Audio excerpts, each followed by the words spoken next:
25 मार्च को मुख्यमंत्री योगी आदित्यनाथ एक बार फिर से प्रदेश में मुख्यमंत्री की शपथ लेने जा रहे हैं। 25 मार्च का दिन बेहद खास होगा क्योंकि उत्तर प्रदेश में वो मिथक टूटने जा रहा है जिसे लेकर बार बार ये कहा जाता था कि यूपी में किसी पार्टी की सरकार दूसरी बार नहीं बनती और कोई मुख्यमंत्री दोबारा रिपीट नहीं होता। लेकिन सारे मिथकों को योगी आदित्यनाथ ने तोड़ते हुए दोबारा शपथ लेने की तैयारी की है। लेकिन कुछ सवाल ऐसे भी हैं जो ज्योतिषीय दृष्टि से महत्वपूर्ण हैं कि क्या मुहूर्त शुभ है, क्या खरमास में शपथ ग्रहण लेना उचित है। इन सारे सवालों के जवाब जानने के लिए हम आज वाराणसी में काशी हिंदू विश्वविद्यालय के ज्योतिष विभाग में हैं।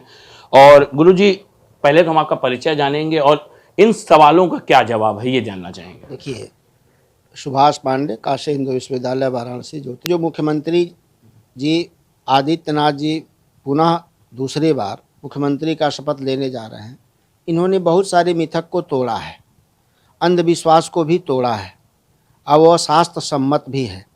जैसे जहाँ नहीं जाना चाहिए था वहाँ भी उन्होंने गया।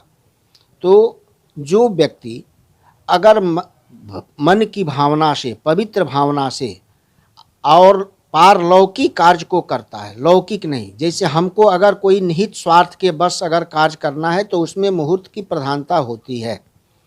लेकिन इनको अपना कोई उसमें निहित स्वार्थ न देख करके राष्ट्र के उन्नयन और राज्य के विकास के लिए उन्होंने जो भी कार्य किया, इसीलिए उन मिथकों को इन्होंने तोड़ा। और इस बार जो पुनः शपथ लेने जा रहे हैं तो यह पहली बार नहीं, दूसरी बार कार्यभार ग्रहण करने जा रहे हैं। इसमें गुरु जो अस्त थे वो भी उदय हो जा रहे हैं, तो गुरु और शुक्र के उदय अस्त की भी समस्या नहीं है। और जो मीनार्क है, मीनाक में विशेष परिस्थितियों में अगर पुनः कार्यभार ग्रहण किया जाता है तो दोष नहीं लगता। और एक चीज़ और बता दें, सन्यासी के लिए अगर वो राज सत्ता धर्म परक अगर है तो सन्यासी के लिए भी काल की अवधारणा को महत्वपूर्ण नहीं बताया गया है। तो योगी जी जिस समय मुख्यमंत्री का शपथ लेने जा रहे हैं वह जो काल है ज्योतिष के गणना से सूक्ष्म और उत्तम काल है। गुरुजी, एक सवाल और उठता है कि कहते हैं कि खरमास के दौरान कोई कार्य नहीं किया जाता है, नए कार्य की शुरुआत नहीं होती, शुभ काम नहीं होते हैं, तो क्या इस वक्त यह उत्तम माना जाएगा? अब जैसे देखिए, मुहूर्त में बहुत सारे विडंबनाएं हैं। जैसे गृह प्रवेश में एक नूतन गृह प्रवेश होता है और एक जीर्णादि गृह प्रवेश होता है। तो नूतन गृह प्रवेश कहते हैं कि अगर घर को बना करके नए घर में प्रवेश करना है, उसमें तो नूतन गृह प्रवेश का अलग मुहूर्त होता है जो उत्तरायण में ही होता है। लेकिन जिस घर को दोबारा थोड़ा सा रिनोवेट किया जाता है, उसमें जो प्रवेश किया जाता है या यात्रा के बाद प्रवेश किया जाता है, तो उसमें मुहूर्त की अलग अवधारणा होती है। तो दूसरे बार ये लेने जा रहे हैं तो इसमें खरमास की कोई समस्या नहीं है। अगर पहले बार अगर मुख्यमंत्री की शपथ लेते तो उसमें उस काल की अवधारणा हो सकती थी। ऐसे भी हमारे यहाँ धर्मशास्त्रों में कहा गया है कि राज सत्ता बहुत दिनों तक रिक्त नहीं रहना चाहिए। इसलिए ये भी कहा गया है कि अगर कोई धर्माचार्य या मठाधीश या राजा अगर किसी कारण वह नहीं रहता है तो तुरंत जब तक उस पर दूसरा कोई आसीन नहीं हो जाता है तब तक सूतक तक नहीं लगता है, और दूसरा तुरंत उसका राज्याभिषेक करना चाहिए उसको रख करके।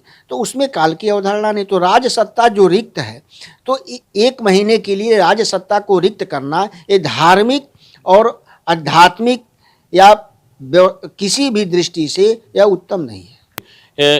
क्या है गुरुजी उस दिन का मुहूर्त, क्या कह रहे हैं ग्रह नक्षत्र, क्या ये दिन योगी जी के 5 सालों के लिए बेहतर साबित होगा? देखिए, उस दिन हर तरह से उत्तम योग बन रहा है। एक तो तिथि भी अष्टमी है, शुक्रवार दिन है, सुस्थिर योग भी बना रहा है, आनंदादि योगों में सुस्थिर योग बन रहा है, अस्थाई जय योग बन रहा है, करण भी अच्छे हैं। तो इसमें अगर व्यक्ति सत्ता ग्रहण करता है तो 5 साल तक निर्विघ्न पूर्वक अपने सत्ता को चलाता है। सत्ता को ही नहीं चलाता है, उस राज्य का विकास भी होता है। तो ज्योतिष के दृष्टि से वो जो काल है वह सर्वोत्तम काल है, इसमें कहीं से कोई विरोध नहीं होना चाहिए। कोई समय भी है इसके लिए अब देखिए, अब समय की मुहूर्त तो हर 2 घंटे का एक मुहूर्त होता है, 48 मिनट का। तो अब जिस काल में मूलतः तो वो जो काल बताया जा रहा है वो 11 बजे से लेके 3 बजे का जो काल है वो ज़्यादा सर्वोत्तम है। गुरुजी ने साफ तौर पर जो तमाम सवाल हैं उनके जवाब दिए हैं कि जो शपथ ग्रहण समारोह को लेकर सवाल उठ रहे हैं कि खरमास के मौके पर किया जा रहा है, उत्तम मुहूर्त नहीं है, इन्हीं सारे सवालों का जवाब आज ज्योतिष विभाग के जो प्रोफेसर हैं उन्होंने दिया है। और उनका साफ तौर पर कहना है कि ये कहना गलत होगा कि किसी कार्य की शुरुआत गलत मुहूर्त या गलत समय की जाती है। स्थितियां परिस्थितियों पर निर्भर करता है और इस बार जब योगी जी दूसरी बार मुख्यमंत्री बनने जा रहे हैं तो ये चीज़ें कहीं ना कहीं से मायने नहीं रखती, क्योंकि वो कई मिथक पहले भी तोड़ चुके हैं। वाराणसी से गोपाल मिश्र, ATV भारत।